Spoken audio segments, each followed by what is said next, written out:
ನಮಸ್ಕಾರ ಸ್ನೇಹಿತರೆ, ಹೇಗಿದ್ದಾರೆ ಎಲ್ಲರೂ ಚೆನ್ನಾಗಿದ್ದಾರೆ ಅಂದ್ಕೊಂಡು ಸ್ನೇಹಿತರೆ. ಎಲ್ರಿಗೂ ಮೀಡಿಯಾ ಅಪ್ಡೇಟ್ ಚಾನಲಿನ ಮತ್ತೊಂದು ವಿಡಿಯೋಕ್ಕೆ ತಮಗೆಲ್ರಿಗೂ ಸ್ವಾಗತ ಸುಸ್ವಾಗತ. ಸ್ನೇಹಿತರೆ, ಈ 2026ರ ಈ ಒಂದು ವರ್ಷದಲ್ಲಿ ಈ ಮೇ ತಿಂಗಳಿನಲ್ಲಿ, ಅದರಲ್ಲೂ ಮೇ 11ರ ನಂತರ ಮೇಷ ರಾಶಿಯವರ ಭವಿಷ್ಯ ಹೇಗಿರಲಿದೆ, ಈ ಮೇ ತಿಂಗಳಿನಲ್ಲಿ ಉಂಟಾಗ್ತಿರುವಂತಹ ಗ್ರಹ ಸಂಚಾರದ ಬದಲಾವಣೆಯು ಈ ರಾಶಿಯವರ ಜೀವನದಲ್ಲಿ ಏನೆಲ್ಲ ಬದಲಾವಣೆಗಳನ್ನು ತರಲಿದೆ, ಯಾವುದರಲ್ಲಿ ಶುಭವಾಗಲಿದೆ, ಯಾವುದರಲ್ಲಿ ಬಹಳ ಎಚ್ಚರಿಕೆಯನ್ನು ವಹಿಸಬೇಕು, ಈ ಮೇ 11ರ ನಂತರ ಉಂಟಾಗ್ತಿರುವಂತಹ ಗ್ರಹ ಸಂಚಾರಗಳು ನಿಮ್ಮ ಜೀವನದ ವಿವಿಧ ಅಂಶಗಳಾದಂತಹ ವೃತ್ತಿಯಾಗಿರ್ಬೋದು, ವೈವಾಹಿಕ ಜೀವನ, ಆರ್ಥಿಕ ಸ್ಥಿತಿ, ನಿಮ್ಮ ಕೌಟುಂಬಿಕ ಜೀವನ, ವ್ಯವಹಾರ ಮತ್ತು ಶಿಕ್ಷಣಕ್ಕೆ ಸಂಬಂಧಪಟ್ಟಂತೆಯೇ ಏನೆಲ್ಲ ಬದಲಾವಣೆಗಳನ್ನು ತರಲಿದೆ, ಯಾವುದರಲ್ಲಿ ಶುಭವಾಗಲಿದೆ, ಯಾವುದರಲ್ಲಿ ಬಹಳ ಎಚ್ಚರಿಕೆಯನ್ನು ವಹಿಸಬೇಕು, ಇರುವಂತಹ ಸಮಸ್ಯೆಗಳಿಗೆ ಸರಳ ಪರಿಹಾರಗಳೇನು ಎಂಬುದರ ಸಂಪೂರ್ಣ ಮಾಹಿತಿಯನ್ನು ಇದೇ ವಿಡಿಯೋದಲ್ಲಿ ತಿಳಿಸ್ಕೊಟ್ಟು ಹೋಗ್ತೀನಿ ಸ್ನೇಹಿತರೆ. ಅದರಿಂದ ವಿಡಿಯೋನ ಸ್ಕಿಪ್ ಮಾಡದೆ ಇಲ್ಲಿಂದ ಕೊನೆ ತನಕ ನೋಡ್ತಾ ಬನ್ನಿ. ಹಾಗೆ ವಿಡಿಯೋ ಇಷ್ಟ ಆಗಿತ್ತು ಅಂದರೆ ವಿಡಿಯೋಗೆ ಒಂದು ಲೈಕ್ ಮಾಡಿ ಸ್ನೇಹಿತರೆ. ಯಾರಿನ್ನೂ ನಮ್ಮ ಚಾನಲ್ನ ಸಬ್ಸ್ಕ್ರೈಬ್ ಮಾಡ್ಕೊಂಡಿಲ್ಲ ಅವರು ಈಗಲೇ ಸಬ್ಸ್ಕ್ರೈಬ್ ಮಾಡ್ಕೊಳ್ಳಿ. ಸಬ್ಸ್ಕ್ರೈಬ್ ಮಾಡಿಕೊಂಡು ಪ್ರತಿನಿತ್ಯ ವಿಡಿಯೋ ವಾಚ್ ಮಾಡ್ತಿರೋರಿಗೆ ಥ್ಯಾಂಕ್ ಯು ಸೊ ಮಚ್ ಅಂತ ಹೇಳ್ತಾ, ಹಾಗಾದರೆ ಈ ಮೀನ ರಾಶಿಯವರಿಗೆ ಮೇ 2026ರ ಈ ತಿಂಗಳು ಹೇಗಿರಲಿದೆ ಅಂತ ನೋಡ್ತಾ ಬರೋಣ ಸ್ನೇಹಿತರೆ. ಈ ತಿಂಗಳಿನಲ್ಲಿ ತೀವ್ರವಾದಂತಹ ಶಾರೀರಿಕ ಮತ್ತು ಮಾನಸಿಕ ಒತ್ತಡಗಳಿಂದ ಉಪಶಮನವನ್ನು ಈ ಮೀನ ರಾಶಿಯವರು ಕಾಣ್ತಾ ಬರ್ತೀರಿ. ಜನ್ಮ ರಾಶಿಯಲ್ಲಿ ಕುಜ ಶನಿಗಳ ಸಂಯೋಗ ಮುಗಿದು ಮೇ 11ರಂದು ಕುಜನು 2ನೇ ಮನೆಗೆ ಅಂದರೆ ಸ್ವಕ್ಷೇತ್ರದಲ್ಲಿ ಪ್ರವೇಶವನ್ನು ಮಾಡುವುದರಿಂದ ನಿಮ್ಮಲ್ಲಿ ಹೊಸ ಶಕ್ತಿ ತುಂಬಲಿದೆ ಅಂತಲೇ ಹೇಳ್ಬೋದು. ಮೇ 15ರಂದು ಸೂರ್ಯನು 3ನೇ ಮನೆಗೆ ಕಾಲಿಡುವುದು ಒಂದು ಅದ್ಭುತವಾದಂತಹ ಯೋಗವನ್ನು ಸೃಷ್ಟಿ ಮಾಡಲಿದೆ. ಈ ಸೂರ್ಯನ ಸಂಚಾರವು ನಿಮ್ಮಲ್ಲಿ ಅಪಾರವಾದಂತಹ ಪರಾಕ್ರಮವನ್ನು ತುಂಬಿ ಸಮಸ್ಯೆಗಳನ್ನು ಧೈರ್ಯವಾಗಿ ಎದುರಿಸುವಂತೆ ಮಾಡಲಿದೆ. ಮೇ 14ರಂದು ಶುಕ್ರನು 4ನೇ ಮನೆಯಲ್ಲಿ ನಿಮ್ಮ ಲಗ್ನಾಧಿಪತಿಯಾದಂತಹ ಗುರುವಿನೊಂದಿಗೆ ಸೇರುವುದು ಗೃಹದಲ್ಲಿ ಆನಂದವನ್ನು ಮತ್ತು ಸೌಖ್ಯವನ್ನು ಹೆಚ್ಚಿಸಲಿದೆ. ಆದರೆ ಸಾಡೆಸಾತಿಯ ಪ್ರಭಾವದಿಂದಾಗಿ ಕೆಲಸಗಳಲ್ಲಿ ಒಂದು ಶಿಸ್ತು ಇರಲೇಬೇಕು. ತಾಳ್ಮೆ ಪಾಲಿಸುವುದು ಎಂದಿನಂತೆ ಈ ರಾಶಿಯವರಿಗೆ ಅಗತ್ಯವಾಗಿರಲಿದೆ ಅಂತಲೇ ಹೇಳ್ಬೋದು. ಇನ್ನು ಈ ಮೇ ತಿಂಗಳಿನಲ್ಲಿ ಈ ರಾಶಿಯವರ ಗ್ರಹ ಸಂಚಾರಗಳು ಹೇಗಿರಲಿದೆ, ಮೀನ ರಾಶಿಯವರಿಗೆ ಈ ಗ್ರಹ ಸಂಚಾರವು ನಿಮ್ಮ ಜೀವನದಲ್ಲಿ ಏನೆಲ್ಲ ಬದಲಾವಣೆಗಳನ್ನು ತರಲಿದೆ ಅಂತ ನೋಡ್ತಾ ಬರೋದಾದರೆ, ಮೊದಲನೇದಾಗಿ ಶನಿ ಗ್ರಹದ ವಿಚಾರಕ್ಕೆ ಬರೋದಾದರೆ, 1ನೇ ಮನೆಯ ಮೀನ ರಾಶಿಯಲ್ಲಿ ಯಥಸ್ಥಾನದಲ್ಲಿ ಇರತಕ್ಕಂತಹ ಶನಿಯು ಸಾಡೆಸಾತಿಯ ಮಧ್ಯದ ಹಂತದಲ್ಲಿ ಇರೋದರಿಂದ ಶಾರೀರಿಕ ಶ್ರಮ ಹೆಚ್ಚಾಗ್ತಾ ಹೋಗ್ತದೆ. ಜವಾಬ್ದಾರಿಗಳು ಕೂಡ ಇದೇ ಟೈಮ್ನಲ್ಲಿ ಹೆಚ್ಚಾಗಲಿದ್ದು ಸೋಮಾರಿತನ ಹಾಗೇ ಕಾಡಲಿದೆ.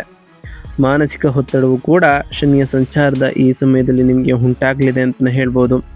ಇನ್ನು ಕುಜಗ್ರಹದ ವಿಚಾರಕ್ಕೆ ಬರೋದಾದರೆ, 2ನೇ ಮನೆಯ ಸ್ವಕ್ಷೇತ್ರದಲ್ಲಿ ಮೇ 11ರಂದು ಪ್ರವೇಶವನ್ನು ಮಾಡತಕ್ಕಂತಹ ಕುಜನು ಧನಸ್ಥಾನದಲ್ಲಿ ಕುಜ ಆಗಿರೋದ್ರಿಂದ ಬಲವಾದಂತಹ ಆರ್ಥಿಕ ಸ್ಥಿತಿ ಕಾಣ್ತಾ ಬರ್ತೀರಿ. ಹಾಗೆ ಪಿತ್ರಾರ್ಜಿತ ಲಾಭಗಳ ಜೊತೆಗೆ ಕಠಿಣ ಮಾತು ಕೂಡ ಈ ರಾಶಿಯವರು ಆಡ್ತಾ ಹೋಗ್ತೀರಿ ಅಂತಲೇ ಹೇಳ್ಬೋದು. ಇನ್ನು ಸೂರ್ಯಗ್ರಹದ ವಿಚಾರಕ್ಕೆ ಬರೋದಾದರೆ, 2 ಮತ್ತು 3ನೇ ಮನೆಯ ಅಧಿಪತಿಯಾಗಿರ್ತಕ್ಕಂತಹ ಸೂರ್ಯನು ಮೇ 14ರವರೆಗೆ 2ರಲ್ಲಿ ಉಚ್ಚ ಸ್ಥಾನದಲ್ಲಿ ಇರೋ ಕಾರಣ, ಹಾಗೆ ಮೇ 15ರಂದು 3ನೇ ಮನೆಯಲ್ಲಿ ಪ್ರವೇಶವನ್ನು ಮಾಡುವ ಕಾರಣ ನಿಮ್ಮಲ್ಲಿ ಧೈರ್ಯ, ಶತ್ರುಜಯ ಮತ್ತು ಕಾರ್ಯಸಿದ್ಧಿಯನ್ನು ಈ ರಾಶಿಯವರು ಕಾಣ್ತಾ ಬರ್ತೀರಿ ಅಂತಲೇ ಹೇಳ್ಬೋದು ಸ್ನೇಹಿತರೆ.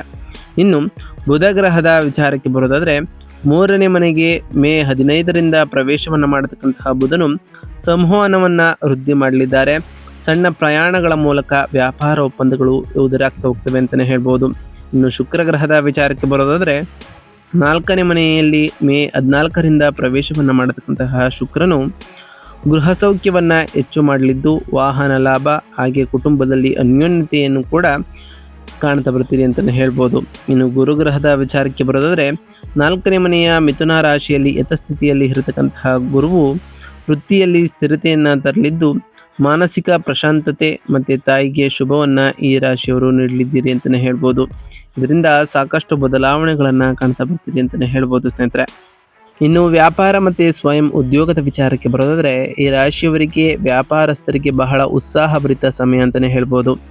ಸಪ್ತಮಾಧಿಪತಿಯಾದಂತಹ ಬುಧನು ಮೇ 15ರ ನಂತರ 3ನೇ ಮನೆಯಲ್ಲಿ ಸಂಚರಿಸುವುದರಿಂದ ಮಾರ್ಕೆಟಿಂಗ್, ಸೇಲ್ಸ್ ಮತ್ತು ಕಮ್ಯುನಿಕೇಷನ್ ಕ್ಷೇತ್ರಗಳಲ್ಲಿ ಕೆಲಸ ಮಾಡ್ತಿರೋರಿಗೆ ಹೊಸ ಕ್ಲೈಂಟ್ಗಳು ಸಿಗ್ತಾ ಹೋಗ್ತಾರೆ. ಹಾಗೆ ಮೇ 11ರಂದು ವ್ಯಾಪಾರ ವಿಸ್ತರಣೆಗೆ ನೀವು ಮಾಡುವಂತಹ ಪ್ರಯಾಣಗಳು ಉತ್ತಮವಾದಂತಹ ಫಲಿತಾಂಶಗಳನ್ನು ಕೂಡ ನೀಡಲಿದೆ.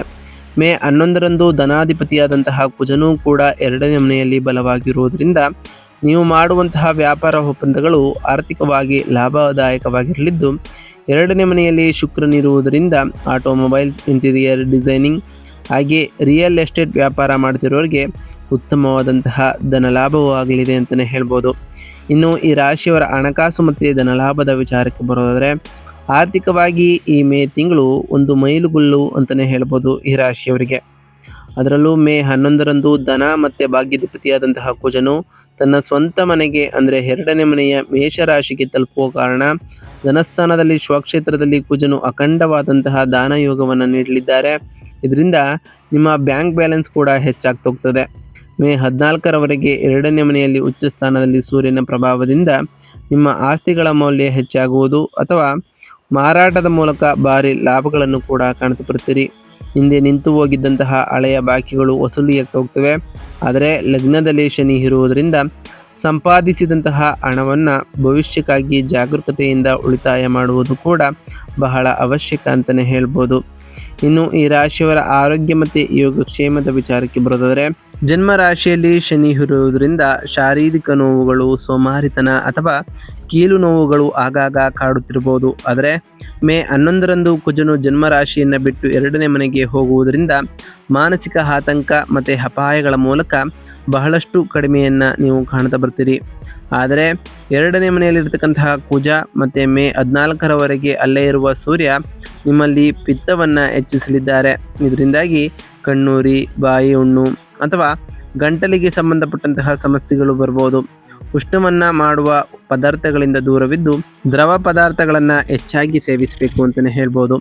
ಇನ್ನು ಈ ರಾಶಿಯವರ ಕುಟುಂಬ ಮತ್ತು ವೈಯಕ್ತಿಕ ಸಂಬಂಧಗಳ ವಿಚಾರಕ್ಕೆ ಬರೋದಾದರೆ, ಕೌಟುಂಬಿಕ ಜೀವನದಲ್ಲಿ ಈ ಮೇ ತಿಂಗಳು ಆರ್ಥಿಕವಾಗಿ ಸಂತೋಷವಿದ್ದರೂ ನಿಮ್ಮ ಮಾತಿನ ವಿಚಾರದಲ್ಲಿ ಅತ್ಯಂತ ಎಚ್ಚರಿಕೆ ಅಗತ್ಯ ಅಂತಲೇ ಹೇಳ್ಬೋದು. 2ನೇ ಮನೆಯಲ್ಲಿ ಕುಜನ ಸಂಚಾರದಿಂದಾಗಿ ನಿಮ್ಮ ಮಾತು ಕತ್ತಿಯಂತೆ ಹರಿತವಾಗಿರಲಿದೆ. ನೀವು ಸತ್ಯವನ್ನೇ ಹೇಳಿದರೂ ಅದು ಇತರರಿಗೆ ಅಹಂಕಾರವಾಗಿ ಕಂಡು ವಾಗ್ವಾದಗಳಿಗೆ ದಾರಿಯನ್ನು ಮಾಡಿಕೊಳ್ಳಿದೆ. ಕುಟುಂಬ ಸದಸ್ಯರೊಂದಿಗೆ ಮಾತನಾಡುವಾಗ ಕೋಪವನ್ನು ನಿಯಂತ್ರಿಸಿಕೊಳ್ಬೇಕು. ಆದರೆ ಮೇ 14ರಂದು ಶುಕ್ರನು 4ನೇ ಮನೆಯಲ್ಲಿ ಪ್ರವೇಶಿಸಿ ನಿಮ್ಮ ಲಗ್ನಾಧಿಪತಿಯಾದಂತಹ ಗುರುವಿನೊಂದಿಗೆ ಸೇರುವುದು ಒಂದು ಅದ್ಭುತವಾದಂತಹ ಬದಲಾವಣೆ ಅಂತಲೇ ಹೇಳ್ಬೋದು. ಮನೆಯಲ್ಲಿ ಹಬ್ಬದ ವಾತಾವರಣ ನೆಲೆಸಲಿದೆ. ಕುಟುಂಬದೊಂದಿಗೆ ಸೇರಿ ವಾಹನ ಖರೀದಿಸುವುದು ಅಥವಾ ಮನೆಯನ್ನು ಸುಂದರವಾಗಿ ಅಲಂಕರಿಸುವುದನ್ನು ಕೂಡ ಈ ರಾಶಿಯವರು ಮಾಡ್ತಾ ಹೋಗ್ತೀರಿ. ಈ ರಾಶಿಯವರ ತಾಯಿಯ ಆರೋಗ್ಯವು ಕೂಡ ಸುಧಾರಿಸಲಿದೆ ಅಂತಲೇ ಹೇಳ್ಬೋದು. ಇನ್ನು ಶಿಕ್ಷಣ ಮತ್ತು ವಿದ್ಯಾರ್ಥಿಗಳ ವಿಚಾರಕ್ಕೆ ಬರೋದಾದರೆ, ವಿದ್ಯಾಕಾರಕನಾದಂತಹ ಬುಧನು ಮೇ 15ರಿಂದ 3ನೇ ಮನೆಯಲ್ಲಿ ಸೂರ್ಯನೊಂದಿಗೆ ಸೇರಿರೋದ್ರಿಂದ ವಿದ್ಯಾರ್ಥಿಗಳ ಆಲೋಚನಾ ವಿಧಾನ ಚುರುಕಾಗಿ ಬದಲಾಗ್ತಾ ಹೋಗ್ತದೆ. ಕಳೆದ ತಿಂಗಳಿದ್ದಂತಹ ಏಕಾಗ್ರತೆಯ ಕೊರತೆ ದೂರವಾಗಲಿದ್ದು, ಲಗ್ನದಲ್ಲಿ ಶನಿ ಇರುವುದರಿಂದ ಕಷ್ಟಪಟ್ಟು ಓದುವುದರ ಹೊರತು ಬೇರೆ ದಾರಿ ಇಲ್ಲ ಅಂತಲೇ ಹೇಳ್ಬೋದು. ಯಾರು ಸೋಮಾರಿತನವನ್ನು ಬಿಟ್ಟು ಯೋಜನಾಬದ್ಧವಾಗಿ ಓದುತ್ತಾರೋ ಅವರು ಸ್ಪರ್ಧಾತ್ಮಕ ಪರೀಕ್ಷೆಗಳಲ್ಲಿ ಅದ್ಭುತವಾಗಿ ರ್ಯಾಂಕನ್ನು ಸಾಧಿಸಲಿದ್ದೀರಿ ಅಂತಲೇ ಹೇಳ್ಬೋದು. ಇನ್ನು ಒಟ್ಟಾರೆಯಾಗಿ ಈ ಮೇ ತಿಂಗಳು ಒಂದಿಷ್ಟು ಸಕಾರಾತ್ಮಕ ಬದಲಾವಣೆಗಳನ್ನು ತಂದರೆ ಒಂದಿಷ್ಟು ಎಚ್ಚರಿಕೆಯ ಸೂಚನೆಗಳನ್ನು ಕೂಡ ತರ್ತಾ ಬರ್ತೀರಿ. ಈ ಟೈಮ್ನಲ್ಲಿ ಶನಿಯ ಸಾಡೆ ಸಾತಿ ಇರುವ ಕಾರಣ ಸೋಮಾರಿತನವನ್ನು ಕಳೆದುಕೊಂಡು 2ನೇ ಮನೆಯಲ್ಲಿ ಕುಜನಿಂದ ಬರುವಂತಹ ವಾಗ್ದೋಷವನ್ನು ನಿವಾರಿಸಿಕೊಳ್ಳಲು ನಾವು ತಿಳಿಸ್ಕೊಳ್ಳುವಂತಹ ಸರಳ ಪರಿಹಾರಗಳನ್ನು ಮಾಡ್ತಾ ಬನ್ನಿ ಸ್ನೇಹಿತರೆ. ಮೊದಲನೇದಾಗಿ ಜನ್ಮ ರಾಶಿಯಲ್ಲಿರತಕ್ಕಂತಹ ಸಾಡೆ ಸಾತಿಯ ದೋಷದ ನಿವಾರಣೆಗಾಗಿ ಪ್ರತಿ ಶನಿವಾರದಂದು ಶಿವಾಲಯದಲ್ಲಿ ಎಳ್ಳೆಣ್ಣೆಯ ದೀಪವನ್ನು ಹಚ್ಚಿ ಮತ್ತು ಹನುಮಾನ್ ಚಾಲಿಸವನ್ನು ಪಠಿಸ್ತಾ ಬನ್ನಿ. 2ನೇ ಮನೆಯಲ್ಲಿ ಕುಜನಿಂದಾಗಿ ಮಾತಿನ ಭಿನ್ನಾಭಿಪ್ರಾಯಗಳು ಬರದಂತೆ ಇರಲು, ಆರ್ಥಿಕ ಲಾಭಗಳು ಸ್ಥಿರವಾಗಲು ಮಂಗಳವಾರದಂದು ಸುಬ್ರಹ್ಮಣ್ಯ ಸ್ವಾಮಿಗೆ ಕೆಂಪು ಹೂವುಗಳಿಂದ ಪೂಜೆಯನ್ನು ಮಾಡಿಸಿ ಸಾಕಷ್ಟು ಬದಲಾವಣೆಗಳನ್ನು ತರಲಿದ್ದಾರೆ. ಇನ್ನು 4ನೇ ಮನೆಯಲ್ಲಿ ಇರತಕ್ಕಂತಹ ಲಗ್ನಾಧಿಪತಿಯಾದಂತಹ ಗುರು ನಿಮಗೆ ರಕ್ಷಣಾ ಕವಚವಾಗಿ ಇರಲಿದ್ದು, ಗುರುವಿನ ಬೆಂಬಲದಿಂದ ಈ ರಾಶಿಯವರು ಸಾಕಷ್ಟು ಬದಲಾವಣೆಗಳನ್ನು ಕೂಡ ಕಾಣಲಿದ್ದೀರಿ. ಪ್ರತಿ ಗುರುವಾರದಂದು ಓಂ ಗುರುಭ್ಯೋ ನಮಃ ಎಂಬ ಮಂತ್ರವನ್ನು ಜಪಿಸಿ, ಸಾಧ್ಯವಾದರೆ ಗುರುಗಳು ಮತ್ತು ಹಿರಿಯರ ಆಶೀರ್ವಾದವನ್ನು ಪಡೆದುಕೊಳ್ಳಿ ಸ್ನೇಹಿತರೆ. ಪ್ರತಿ ಶನಿವಾರದಂದು ಓಂ ಶಂ ಶನೈಶ್ವರಾಯ ನಮಃ ಎಂಬ ಮಂತ್ರವನ್ನು ಜಪಿಸಿ, ಹಾಗೆ ಶನಿದೇವರಿಗೆ ಪ್ರಿಯವಾಗಿರುವಂತಹ ಕಪ್ಪು ಎಳ್ಳಿನ ಬತ್ತಿಯನ್ನು ಶನಿದೇವರ ದೇವಸ್ಥಾನದಲ್ಲಿ ಹಚ್ಚೋದ್ರಿಂದ ಆ ಶನಿದೇವರ ಸಕಾರಾತ್ಮಕ ಪ್ರಭಾವವು ಹೋಗಿ ಒಳ್ಳೆಯ ಬದಲಾವಣೆಗಳನ್ನು ಕಾಣಲಿದ್ದೀರಿ ಅಂತಲೇ ಹೇಳ್ಬೋದು. ಹಾಗೆ ಪ್ರತಿ ಶುಕ್ರವಾರದಂದು ತಾಯಿ ಜಗನ್ಮಾತೆಯಾದಂತಹ ಲಕ್ಷ್ಮೀ ದೇವಿಗೆ ಪೂಜೆಯನ್ನು ಸಲ್ಲಿಸ್ತಾ ಬನ್ನಿ.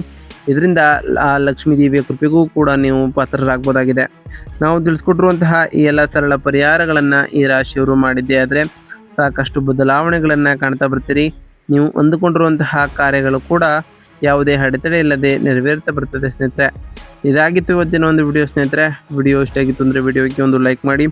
ಯಾರೇನು ನಮ್ಮ ಚಾನಲ್ನ ಸಬ್ಸ್ಕ್ರೈಬ್ ಮಾಡ್ಕೊಂಡಿಲ್ಲ ಅವರು ಈಗಲೇ ಸಬ್ಸ್ಕ್ರೈಬ್ ಮಾಡ್ಕೊಳ್ಳಿ.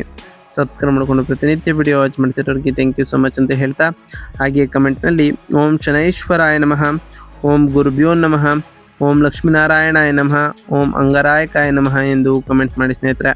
ಆ ಶನಿದೇವರು, ಮಂಗಳದೇವ, ಗುರುದೇವ, ಲಕ್ಷ್ಮೀನಾರಾಯಣ ನಿಮಗೆ ಆಯುಷ್ಯ ಆರೋಗ್ಯ ಸಮೃದ್ಧಿಗಳನ್ನು ಕೊಟ್ಟು ಕಾಪಾಡಲಿ. ನೀವು ಅಂದುಕೊಂಡಿರುವಂತಹ ಕಾರ್ಯಗಳು ಯಾವುದೇ ಅಡೆತಡೆ ಇಲ್ಲದೆ ನೆರವೇರಲಿ ಅಂತ ಆ ದೇವರಲ್ಲಿ ಕೇಳ್ಕೊಳ್ತಾ ಇವತ್ತಿನ ಒಂದು ವಿಡಿಯೋನ ಮುಗಿಸ್ತಿದ್ದೀನಿ ಸ್ನೇಹಿತರೆ. ಸಿಗ್ತೀನಿ ಮತ್ತೊಂದು ವಿಡಿಯೋದೊಂದಿಗೆ. Thank you for watching.